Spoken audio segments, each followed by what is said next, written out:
My name is George Forsythe. I'm a substance abuse counselor, CAC-AD.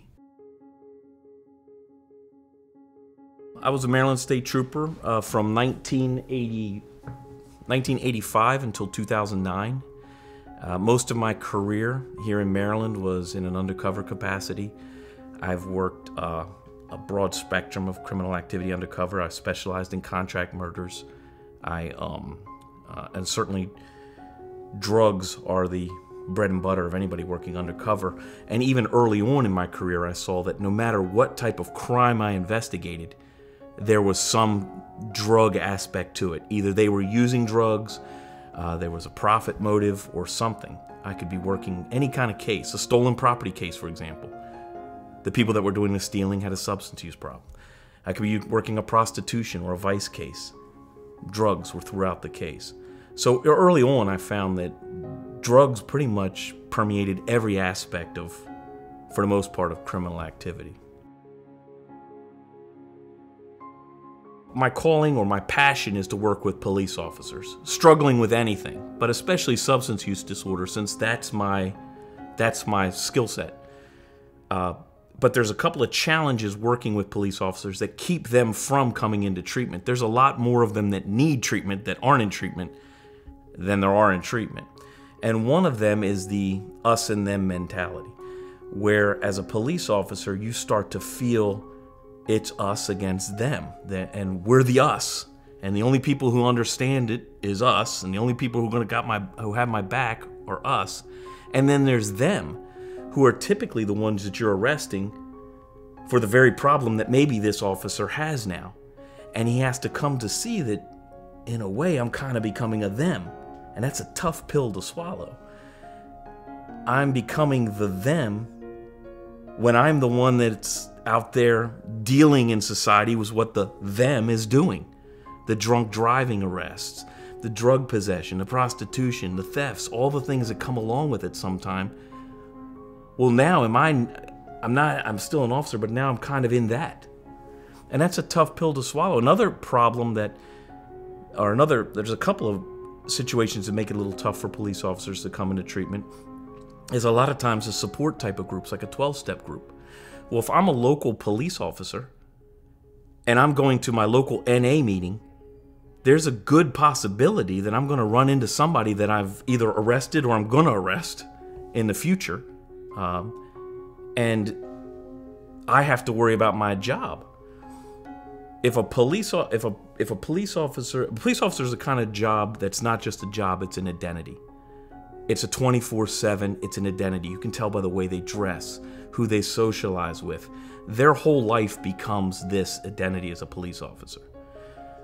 If I get in trouble for drugs or alcohol, and let's say they let me keep my job, but I can't testify in court anymore because I'm not reliable. Well, if I can't testify in court anymore, I can't arrest anybody, or I can't be there during an arrest. And if I can't arrest anybody or be there during an arrest, then I'm really maybe don't feel like a police officer anymore. So they have to worry about the people that are in a social group like an NA, maybe calling them in, or saying that, hey, why is this all going to court in a courthouse, and saying that officer goes to 12-step meetings, and a lawyer, a savvy defense attorney, may try to seize on that. That's another problem that they have coming into it.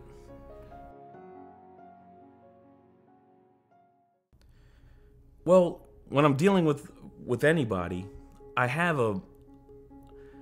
never struggled with a substance use disorder, but I have an understanding of some of the things that they've gone through. I've seen some of the things that they've either had done to them as a police officer, or I've seen what they've done to other people. I kind of get it from that aspect. And I hear a lot of times from clients that I don't shock easy.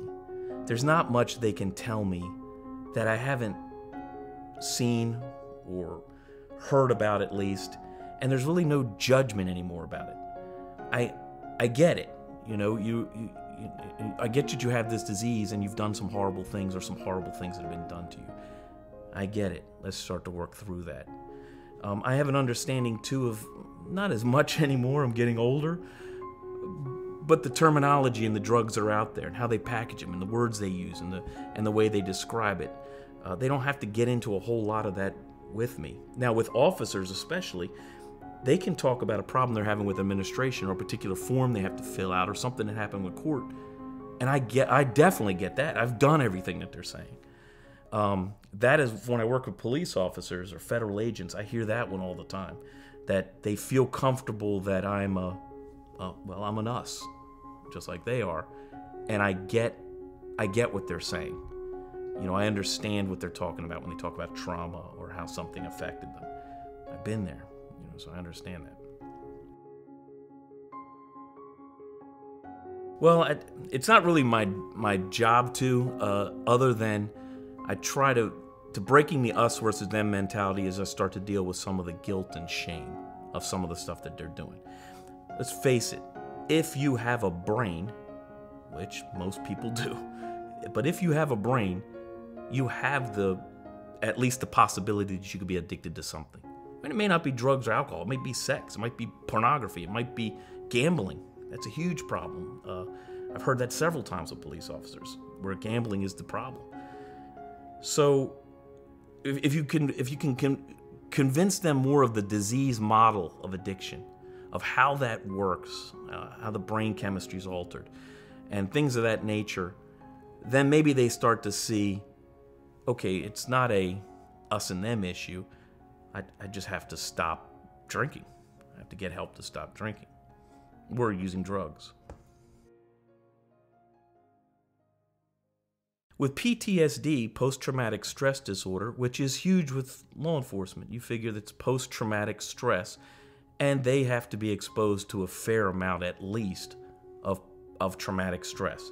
It could be a fatal accident.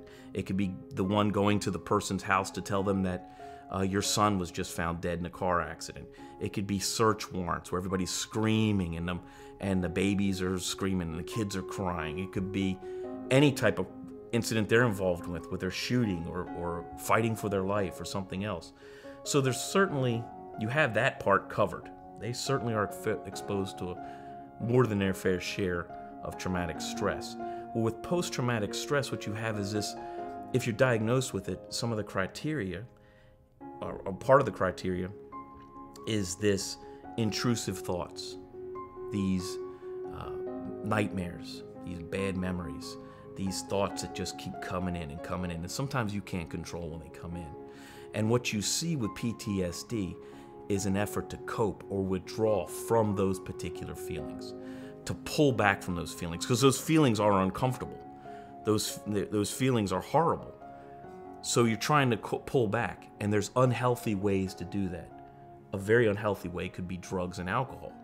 Trust me, if you drink enough, you'll forget everything that night. But then the more you do that, the more you use that as your coping set to cope with that trauma, then that then becomes your problem. The trauma hasn't went anywhere. Now you just have this trauma and you have addiction to fight.